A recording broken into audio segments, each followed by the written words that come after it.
Bonjour, l'œil de l'e-santé, je suis Pierre Chavonnet, directeur général adjoint de l'Institut Occurrence, qui a réalisé une étude auprès des dirigeants des établissements de santé en France pour l'Agence du numérique en santé.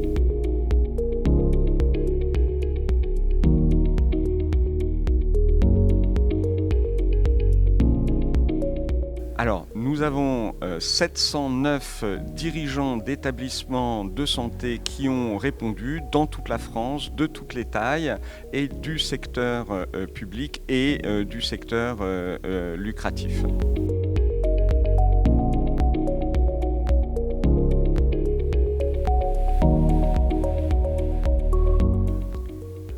Alors, il y a un formidable hiatus dans cette étude, c'est celui des enjeux qui sont aujourd'hui bien connus par l'ensemble des dirigeants de ces établissements, c'est-à-dire qu'ils conçoivent que la cybersécurité est un enjeu tout à fait stratégique pour leur établissement. Et le hiatus vient que pour adresser cet enjeu de cybersécurité, leurs moyens sont difficilement mobilisables, c'est-à-dire que ça bute en fait sur une capacité financière aujourd'hui qui, dans la masse d'un budget à gérer, représente finalement un peu moins de 3%. Donc on est très loin de ce que mobilise par exemple le secteur de la défense sur ce type de mesures de cybersécurité qui est proche de 9%. Donc vous voyez, on a un gap très important.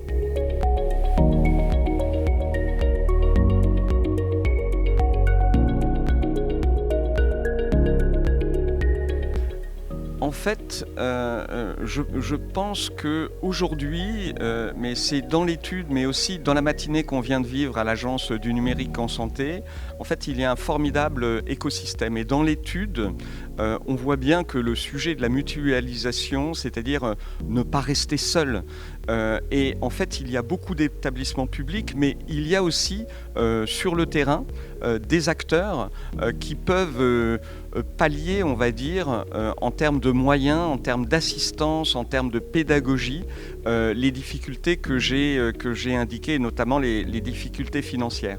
Donc en fait, mon premier conseil, ça serait pour ces dirigeants de bien se renseigner autour d'eux, parce qu'aujourd'hui, ils ont un écosystème qui est bénéfique pour les aider à avancer malgré la difficulté de moyens que j'ai évoquée tout à l'heure.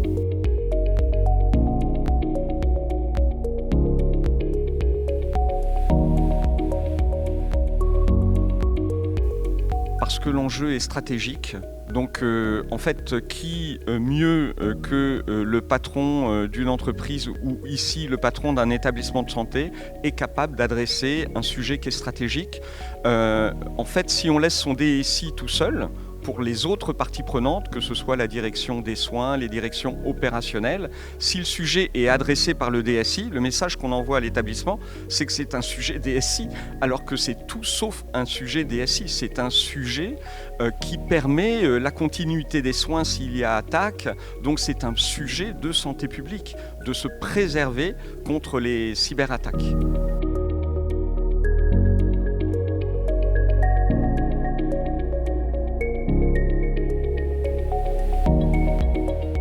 Alors, je ne suis pas un spécialiste de la cybersécurité, mais de ce que j'ai retenu de cette matinée, c'est que, en fait, c'est une chaîne de bonnes pratiques.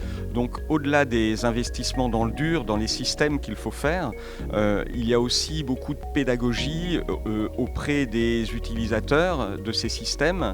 Et donc, en fait, en effet, c'est un plan pluriannuel, c'est ancrer la cybersécurité dans le quotidien de toutes les fonctions de l'hôpital.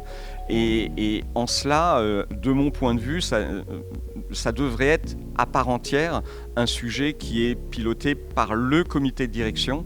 Et donc que tout le monde ait bien conscience qu'il peut être une porte d'entrée au danger et qu'il peut être une porte fermée sur le danger.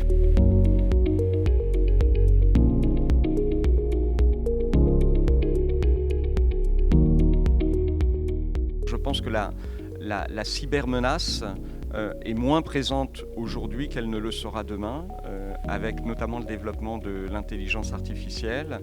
Et donc, les établissements ou les personnes qui ne seraient pas en marche aujourd'hui, eh ben, elles sont en fait sur un tapis roulant, mais elles ne vont pas dans le bon sens, parce que en fait, si elles ne marchent pas, elles reculent.